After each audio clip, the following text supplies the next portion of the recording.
Hello students, how are you? Good. Okay, let us start about our next topic.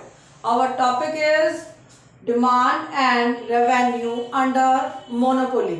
ठीक है, इससे पहले हम क्या रीड कर रहे हैं? मोनोपोली का चैप्टर। मोनोपोली क्या होता है? जिसमें सिंगल एक बंदे का किसी भी इंडस्ट्री के ऊपर अधिकार होता है। ठीक है, जैसे हमने एग्जांपल लिया था ट्रेन का। ट्रेन चलाने वाला कौन है? गवर्नमेंट। गवर्नमेंट ही उसका किराया फिक्स करती है। सब कुछ क्या होता है? गवर्नमेंट के अंडर। ठीक है, तो हम क्या कहेंगे? उस मार्केट को मोनोपोली मार्केट। ठीक है, जहां सिर्फ एक ही पर्सन का राइट होता है, अधिकार होता है, उसे हम बोलते हैं मोनोपोली। अब हम देखते हैं कि मोनोपोली के अंदर आप एआर और एमआर कर्व कैसे ड्रॉ करोगे। MR for marginal revenue and AR for average revenue. ठीक है, इससे पहले हम कुछ चीजें देखते हैं। First is demand rise. Demand आपकी कब बढ़ती है? जब प्राइस गिर जाते हैं। प्राइसेस कम हो जाते हैं तब आपकी डिमांड बढ़ जाती है। आप एक कुर्ता मार्केट से लेने गए, ठीक है, कितने का? 500 रुपीज का। अगर आपकी प्राइस, दुकानदार ने क्या कहा आपको कि अब प्राइस क्या हो गए हैं? कम हो गए हैं। कितने हो गए हैं? 250। तो हो सकता है आप 2 कुर्ते परचेज कर लो। आपने 2 चीजें क्यों परचेज की? क्योंकि प्राइस जो थे वो आपके कम हो गए हैं। ठीक है, इसका मतलब डिमांड कब बढ़ती है? जब प्राइसेस क्या हो जाते हैं? कम हो जाते हैं। Clear? Second is TR, total revenue. कैसे निकाली जाती है? आपका बिजनेस है, ठीक है, किस चीज का? मान लीजिए मार्कर बनाने का। आपकी टोटल रेवेन्यू कैसे निकाली जाएगी? क्वांटिटी, आपने कितने मार्कर सेल किए? 100। उसका प्राइस कितना था? 50। तो आपके पास कितने हो गए? ये आपकी क्या हो गई?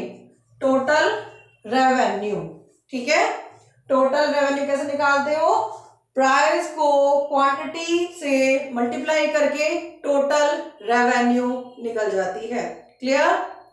थर्ड इज मोनोपोली के अंदर क्या होता है कि एवरेज रेवेन्यू को हम क्या कहते हैं? प्राइस। जहां पर इक्विलिब्रियम में वो चीज एवरेज रेवेन्यू को कट करती है। अभी हम मार्जिनल कॉस्ट नहीं पढ़ रहे हैं, सिर्फ ये 2 डायग्राम समझ रहे हैं। इसमें आप क्या देखोगे? जहां पर एवरेज रेवेन्यू प्राइस के इक्वल हो जाएगी, वहां पर प्राइस डिटरमिन हो जाएंगे। ठीक है, with fall in the price both AR and MR. जब क्या होगा? प्राइस कम होंगे। ठीक है, प्राइस लगातार कम होंगे तो मार्जिनल रेवेन्यू भी कम होगी और एवरेज रेवेन्यू भी कम हो जाएगी। देखो, आप इतने प्राइस ले रहे थे तो एवरेज रेवेन्यू ज्यादा थी, मार्जिनल भी ज्यादा थी। जब आपने प्राइस कम लेना शुरू किया तो मार्जिनल भी कम हो गई और एवरेज भी कम हो गई है। इसका मतलब जब प्राइसेस ज्यादा होते हैं तो आपको रेवेन्यू, आपकी इनकम ज्यादा मिलती है। ठीक है, आपको प्रॉफिट ज्यादा मिलता है। अगर प्राइस कम हो जाते हैं, मान लो उसके प्राइस कम हो गए, तो क्या होगा? टोटल रेवेन्यू कम हो जाएगी। क्लियर? प्राइस ज्यादा, रेवेन्यू ज्यादा, prices come, revenue come. Clear? Last is AR is never zero. जो AR कर्व है वो नेगेटिव स्लोप का होता है और वो कभी भी जीरो नहीं होगा। अगर आपने ये डायग्राम यहां से आगे बना के इसको यहां टच करवा दिया तो ये क्या हो जाएगा? गलत हो जाएगा। आपने average revenue curve negative shape का बनाना है और कहां तक बनाना है? यहां तक ड्रॉ करना है। Clear? Marginal revenue curve zero हो सकता है, मार्जिनल रेवेन्यू में भी जीरो, लेकिन मार्जिनल रेवेन्यू 0 हो सकता है। यहां से स्टार्ट होके ये क्या हो जाएगा, 0 हो जाएगा। अब हम पढ़ रहे हैं मोनोपोली के अंदर एवरेज रेवेन्यू का नेगेटिव शेप का होगा और यहां पर मार्जिनल रेवेन्यू का भी डाउनवर्ड स्लोप का होगा, नीचे की तरफ दोनों कर्व जाएंगे। ठीक है, क्यों जाते हैं ये दोनों कर्व, ये डिपेंड करते हैं हमारी डिमांड के ऊपर।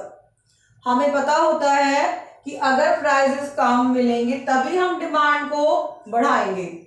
मोनोपोली वाले को पता है ना, जो बिजनेस कर रहा है, आप किस चीज का बिजनेस कर रहे हो, अगर आपने अपनी डिमांड को बढ़ाना है कि आपसे कोई ज्यादा सामान खरीदे तो क्या करना पड़ेगा, प्राइसेस कम लेने पड़ेंगे, तभी आपकी सारी चीजें बिक जाएंगी। ठीक है, इसलिए ये दोनों का क्या होते हैं, डाउनवर्ड स्लोप के होते हैं। ठीक है, अब हम आगे देखेंगे कि मोनोपोली के अंदर नॉर्मल प्रॉफिट, लॉसेस, आपको गेन हो सकते हैं या नहीं। ठीक है, आज हमारा टॉपिक इतना ही है। Thank you students, have a nice day.